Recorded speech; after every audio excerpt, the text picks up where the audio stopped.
So where's the front of this? So the front is just down here with the 2 drawers that open. All right, here we go. That's So- right. And so we've got 6 dummy drawers and these 2. That's right, yes, yes. Aren't they lovely? I mean, Yes. just there's a sign of quality even in that, isn't there? Yes, that's right. And You don't lots- have to push and shove. No. Right. No. So, is it an inherited piece? It is. I inherited it from my brother, yes, yes. And what is known about it? Nothing very much from me. I understood it was George III, writing or reading table, probably from a library.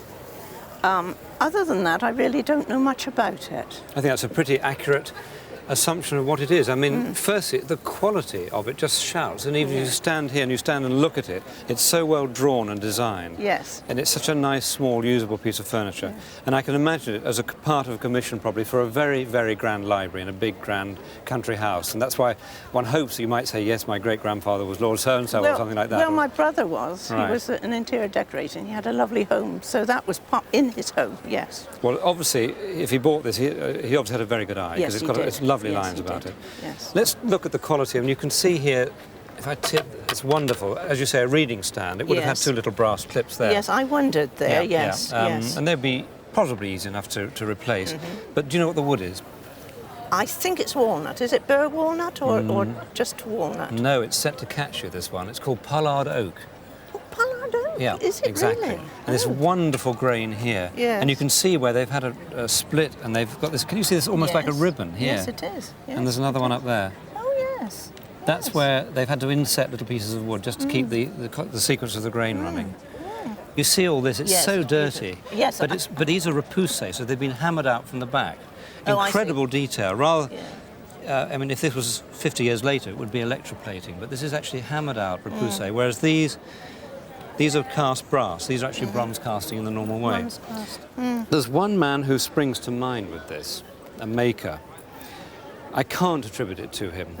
No. Somebody called George Bullock, doesn't who was a maker about this time, 1810, 1820, who supplied the furniture to St Helena for when Napoleon I was yes. imprisoned there. Yes. And it's very much in his style, the use of the pollard oak, the very Greek lines about this, very Yes. classical Greek lines. Yes. Got to think about the value. It would Yeah. be very highly sought after, I think, if that came up for auction. What have you valued it at in your mind? Perhaps 5,000, but I don't know. That's only a guess. I think if that was in a shop at £5,000, it would last about 30 seconds. I think I'm struggling to come up with the right figure. It's certainly a minimum of 10,000, absolute minimum of 10,000, yes. as it stands here in front of Yes. me. A little bit more research might bring it up to £12,000 or £13,000 retail. Retail. It's brilliant. That one I love, which is Zulu, Yes, I thought it might be. Yes. and you'd call it, I think, a knob kerry. And, you know, the Zulu warrior would give somebody a jolly good thump with one of these. But what's nice about it, they've got these pieces of copper and brass wire, which they've woven into geometric designs running down the shaft. And it may well date back to the time of the Zulu Wars, and it could well have been sort of brought back by one of the soldiers at that time. Got good colour to it, though. And again, I think a collector would pay probably up to £200 for one like that. Lovely warm-looking wood, isn't it? The Yes. wood's beautiful. I mean, the sheer variety, as I say, is absolutely fantastic. And a bit of continental interest, I think, here, which is the Swiss Lucerne little walking stick, but with an iron ferrule on it, so that when it's a bit slippy, a bit icy, or you're walking in the hills and there's some snow about, you get a better grip. And a typical little alpine goat form horn handle to it.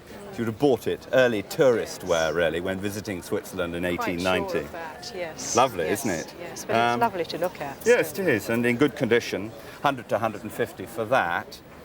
If you've got a collection of, I don't know, over 60 of these pieces, we seem to be talking in average terms of around £200. So you're probably talking, I don't know, insurance, but somewhere between £12,000 and £15,000 for the collection. Amazing, isn't it? Dear, oh dear.